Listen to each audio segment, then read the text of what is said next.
Okay guys, this is my Boba Fett to Magneto X-Men First Class helmet conversion. First you start with a Boba Fett helmet casting, which I'm sure we all have a spare at home, and then you mount it to an armature. Then go out and get yourself a gallon of Bondo and then start to draw out the basic shapes on the helmet.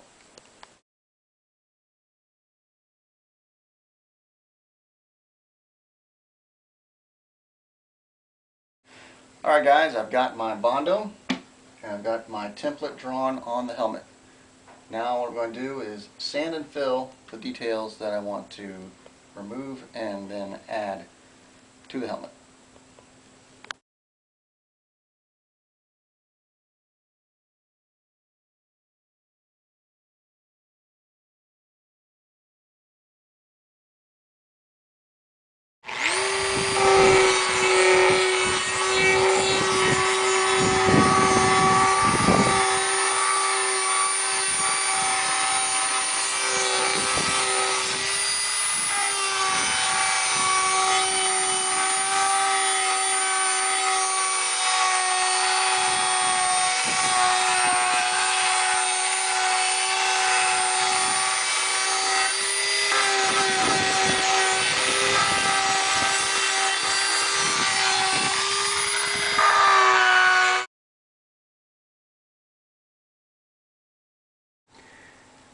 Now I have the basic form blocked out in Bondo,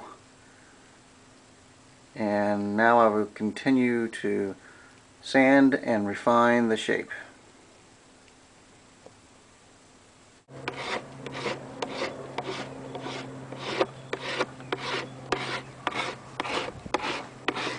And you want to do this while the Bondo is still green and not completely firm, otherwise it'll be very hard.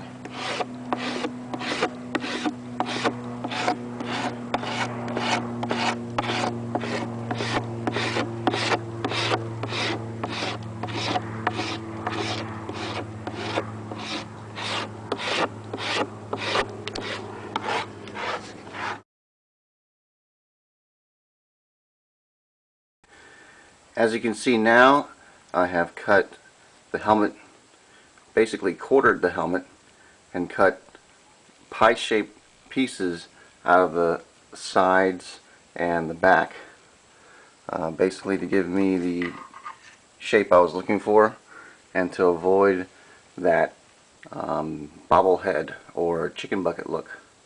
Now it really fits snug to my head, and I think it has a better overall shape consistent to the Magneto helmet.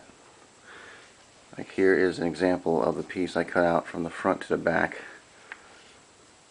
about 2 inches from the back, tapering to the front,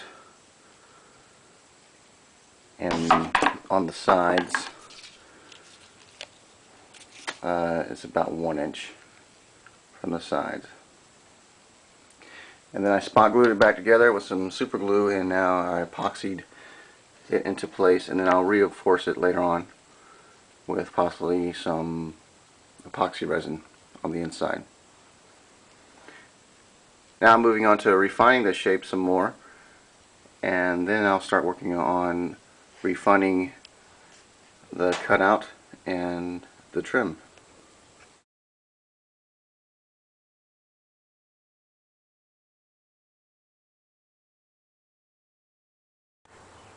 I've refined the shape even more in Bondo, and now I will do some more fine sanding on it and then start on the trim work.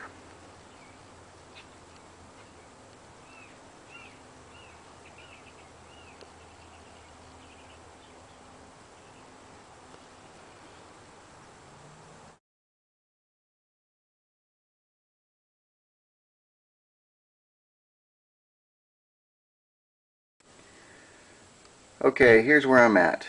I've got the overall shape pretty much refined and the fine sanding mostly done, and I'm almost ready to start adding the trim detail around the eye cutouts. And as one of the members on one of the boards mentioned, that this helmet actually flares out slightly at the ends, or at the base of the helmet. So what I have to do now is go back and add some more Bondo along this edge to have a slight swoop, slight flaring, to get it more screen accurate. And of course, if you're going to put this much time into something, it's got to be pretty accurate. Alright, more to come soon. You can see here where I've added Bondo all the way around the base of the helmet. And this is where I'm going to try to achieve more of that flare shape. So where it kicks out a little bit at the base.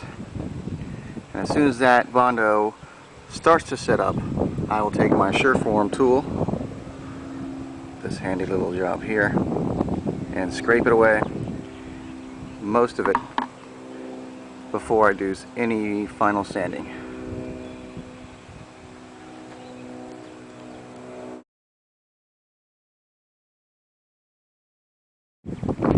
Okay, here you can see where I've added the Bondo and now I've sanded it, and now I have that flared shape that was missing before now added to the helmet.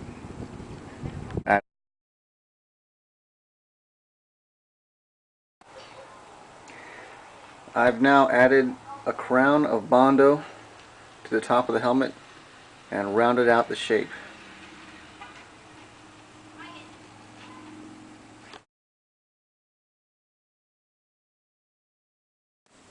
I now have the helmet sanded and shaped the way I want it, and now I've drawn out the trim markings and getting ready to add it.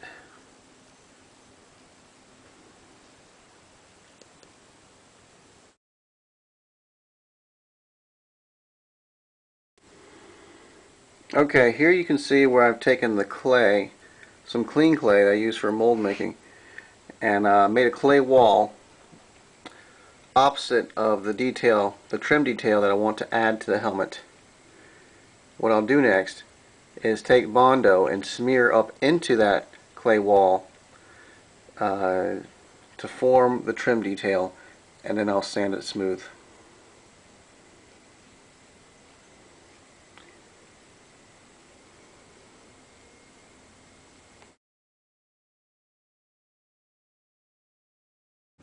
Okay, now that I have my Bondo spread up against the clay wall, and that'll give me the detail I want, but now I have to take the Sureform tool and scrape away all this ugly Bondo to get down to the shape that I want.